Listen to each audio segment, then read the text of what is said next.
What's good? My name is Question Kayla, aka Kayla Bell-Consolver. My pronouns are she, her, and I am a licensed mental health counselor, and I'm here to talk about Suicide Awareness Month. And suicide is a very uncomfortable topic, honestly, for a lot of people to talk about. As a licensed mental health counselor, I encounter suicide probably every single day. I have met a lot of individuals that are suicidal, that have had attempts, that just explored it throughout my entire career. And a lot of people often think it's a one-off situation. It's not as common as it is, and I really hope by the time this video is done that you really recognize the severity of suicide and why it's important for us to talk about it. Please note, at any point in time if this video gets like overwhelming, check out. I know this topic can be really activating for a lot of people. Do not feel like you have to sit through it. Come back as you need, or just share it with others. I do want to talk a little bit about what it is, why we have difficulty talking about it, and then maybe like what are some things that we can do to really start to think a little more clearly or differently about how we view suicide. Because I really believe part of suicide prevention is really taking away a lot of the shame that comes with us talking about suicide and creating a space where it's okay to start really talking about it. Let's start with definitions. So there's different types of suicide. Passive suicidality and active. Passive suicidal thoughts is the idea that maybe you don't really think about taking your life, or you don't feel like you want to, but you really just have difficulty even knowing how to live. It may feel like, I just don't want to wake up in the morning. I wish I could go to sleep and not wake up. For kids, when I used to work with children, it was a lot of just curiosity about what happens when they die, and not necessarily related to grief, but really just like, if I were to go into a coffin, what would that mean? Or, I don't really know if I want to do this anymore, but really not clear about what that means. Passive, you hear a lot of. I see that a lot of. It's people just like, I just feel like I'm just here. I don't really want to exist here, but I also don't want to die. I don't really know what to do with any of that. I'm just carrying this pain, and I don't really see it ending anytime soon. Those are some examples of what passive might look like. Active suicidal thoughts is really people saying, I think I really want to die today. I'm thinking about taking my life. I'm thinking about just not wanting to be here anymore. And it doesn't necessarily mean that you have a plan or you have intent. It's just these are active thoughts of like, I just don't want to be here and I want to take my life. That's a little different, right, between passive. Where passive, there's not really this thought of like, yeah, I'm going to do this, or yeah, I'm really thinking about this. It's just, I'm really just feeling like I'm drowning right now. Now I want to talk about maybe why it's hard to talk about suicide. Now I want to acknowledge that in general, it is hard to talk about. Just because we're talking about death, and that can be really painful in general for a lot of people. Historically, suicide has also been like criminalized within our culture, within our history, the world. If we go all the way back to the Romanian times, Renaissance, all that stuff, it was actually seen as really awful if you were to die by suicide, and you would literally be crucified, or told that your body would be crucified if you died by suicide.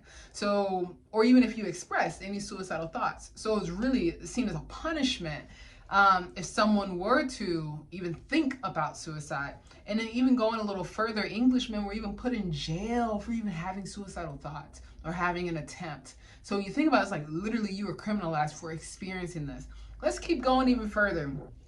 Even within different cultures, just the ways that the bodies were dismembered or even burned if found out that they died by suicide. And the purpose within that was the idea that your ghosts would not be welcome here. We don't want your ghosts roaming around. So those are some different ways that different cultures responded to suicide at that time. And then of course, depending on the religion or certain beliefs, that if you die by suicide, that determines what your afterlife would look like. I'm a Christian, so I remember learning often, like, if you die by suicide, then you will not go to heaven, you will go to hell. So it was seen as like all these things. It's like, it is bad. Suicide is bad if you do this. So when you think about that, of course, if there's a history of that, and I want to note that suicide was decriminalized in 1961, not that long ago. With that being said, we can see why it's really hard in itself for people to talk about suicide.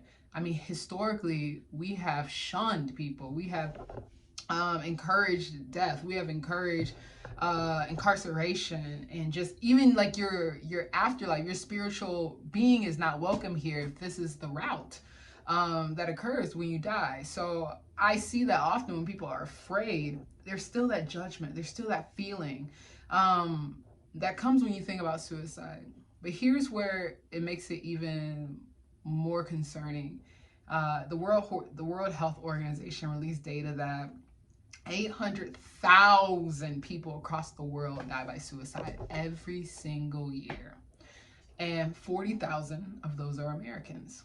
Now, when you think about that number, that's a lot of people that are dying every year just by suicide. And if you want to do some of your research, I encourage you to look up deaths by lightning, deaths by homicide, car accidents, all of that a year, and compare it to that 40,000. And I think you're going to be shook. I know I was shook when I started doing some of this research.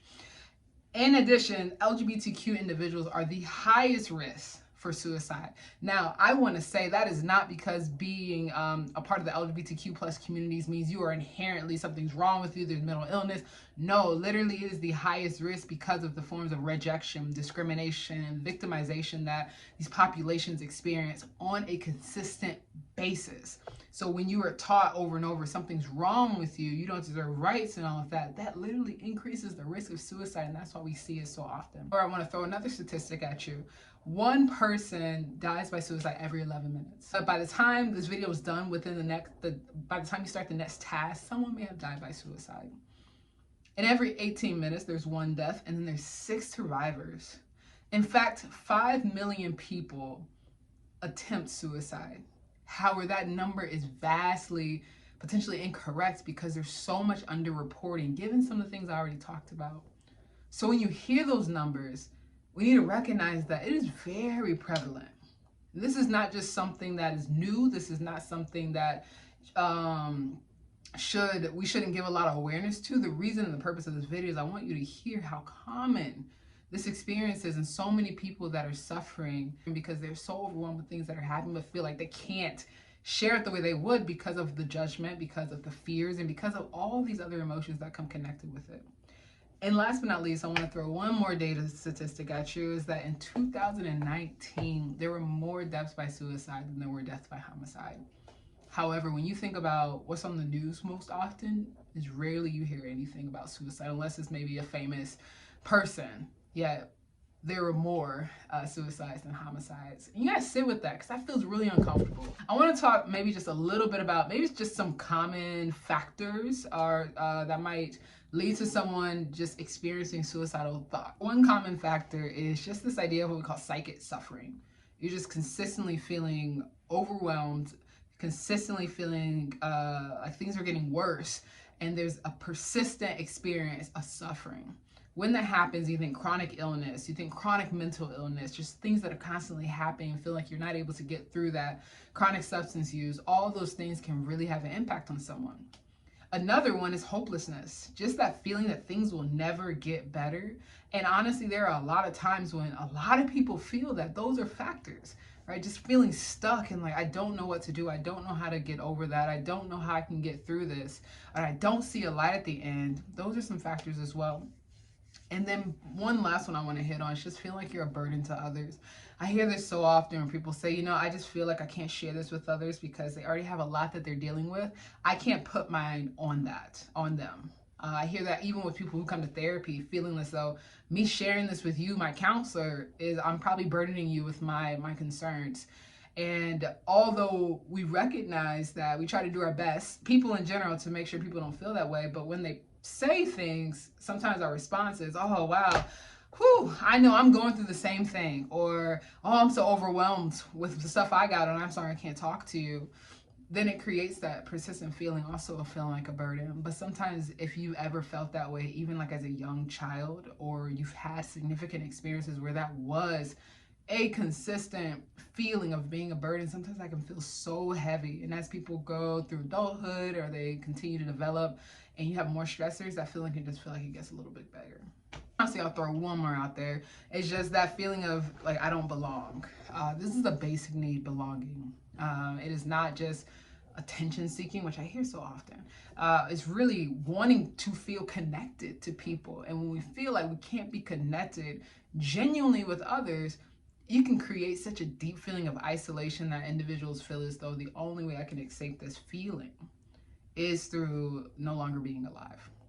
And that can also lead to feelings of shame, where you feel like the reason I don't belong, or the reason I can't connect, or the reason I can't feel good with other people is because there is something inherently wrong with me. And that is also something that can lead to suicidal thoughts or suicide attempts. Okay, what can we do? What should we do? Well, first thing we have to start doing is changing the language of how we talk about suicide. One way that we can start doing it is really stop saying commit suicide. Take that language out. It is most appropriate to say someone died by suicide. The reason why we don't want to say commit is a crime. I'm going to commit this, or I want to do this. When I want to say truthfully, suicide is never the goal. Let's remember that. If there's anything you take from this, is suicide is never the goal. Suicide is seen as the only option to alleviate the pain. Getting rid of the pain is the goal. And I think a lot of people miss that because they think, oh, they want to do this. No. They don't want to feel hurt and pain anymore and feel like every other option has been exhausted. So I want to acknowledge that changing the language by saying die by suicide instead of commit suicide can really do a lot to giving us permission to talk about it. And again, suicide was decriminalized in 1961, so we don't want to say commit, right? As a reminder, we want to take every single warning sign seriously. Most individuals, a lot of individuals that die by suicide do give some form of warning prior to that. And sometimes we don't take it seriously. A lot of times we see people as attention seeking. Oh, look, they're just saying that again. Or goodness gracious, like what's going on like with them? And or they say things and we just don't even recognize it, such as like, oh my goodness, if this thing were to happen, I don't know what I would do with myself. Take every single thing seriously, especially given the statistics that I've already talked a little bit about. It's okay to just wonder how they're really doing, and it's okay to ask that. So one last thing I'll leave you with is maybe just when in doubt, just to ask. There's no validity to the belief that if you say it to someone that you will implant a message in their brain that tells them, oh yeah, I should consider that, never thought of it before. Most of the time, if you're thinking about it, there's likely that they have also thought about that. And I know asking that question can feel very terrifying. And I recommend that you get more training as well. There are opportunities such as like QPR training, which is question, persuade, refer training. I think it's an amazing training that you're able to research. I encourage you to look into that because that can help you prepare to figure out how do I support someone. But when in doubt, just maybe check in to see how is someone doing. You're noticing some of these things that we talked about. You're noticing they've experienced some of those factors.